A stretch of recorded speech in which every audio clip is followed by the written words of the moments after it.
Welcome. Today we need to talk about something that rarely makes the front pages, even though it affects every single person on planet Earth: the food on our plates.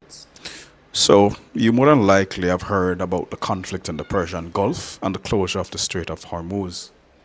You know that it sent oil prices skyrocketing. But what you might not realize is that it has quietly broken the global fertilizer market. So today we're looking at the fertilizer squeeze.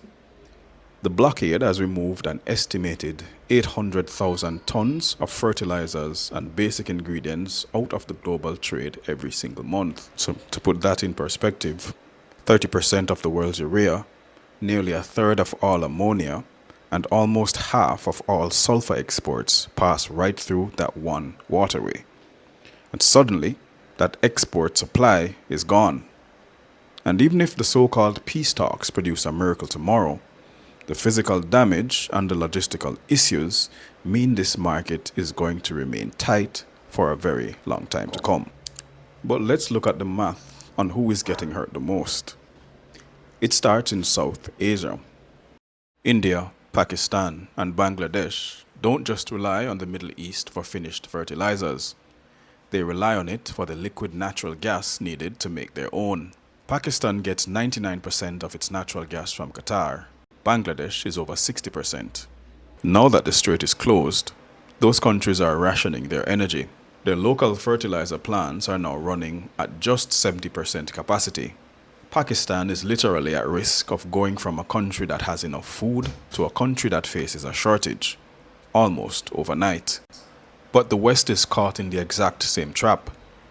European fertilizer makers are staring at soaring natural gas prices. Companies like Duslo in Slovakia have already been forced to cut production because the energy costs simply destroy their profits. And in the United States, wholesale urea prices have jumped 70% since the start of the year. Now that adds just about $35 per acre to the cost of growing corn. Let's look at the numbers from Rabo Research. Their fertilizer affordability index has dropped deep into the red. Globally, urea prices are up 43%. In Brazil, they have surged 76%. Because it costs so much more to grow food, farmers are being forced to make brutal choices. They are using less fertilizer, delaying their purchases, or switching to crops that need less nitrogen. They simply cannot afford it anymore. Rabo Research projects that global phosphate demand will fall 7% this year, dropping to its lowest level since 2015. And this is where the global power shift happens. While the rest of the world panics over shortages, China is completely protected. China makes most of its own nitrogen fertilizer using domestic coal.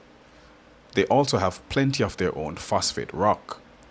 And while they do import potash, their main suppliers are Russia, Belarus, Canada, and Laos. None of those shipping routes go anywhere near the Strait of Hormuz. So what is Beijing doing with this massive advantage, you might ask? They're closing the door. Since mid-March, Chinese leaders have strictly limited fertilizer exports.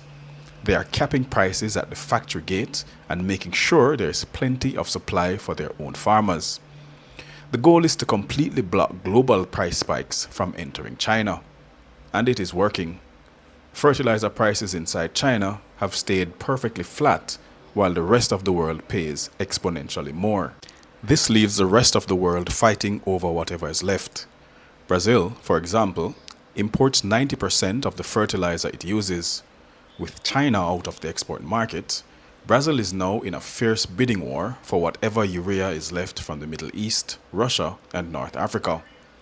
Meanwhile, Morocco is taking control of the global phosphate market, using its limited supply to set massive prices.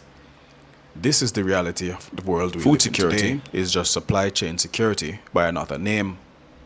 For the last 20 years, the West and the developing world relied on cheap, on-time deliveries of fertilizer to feed their populations. Now, the shipping routes are blocked. China has secured its own food supply for its 1.4 billion people. This leaves Europe to struggle with high energy costs and South Asia to face actual food shortages.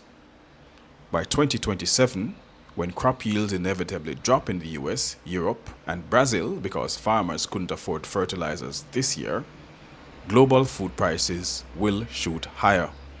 And China will be the only major economy that doesn't have to worry about it.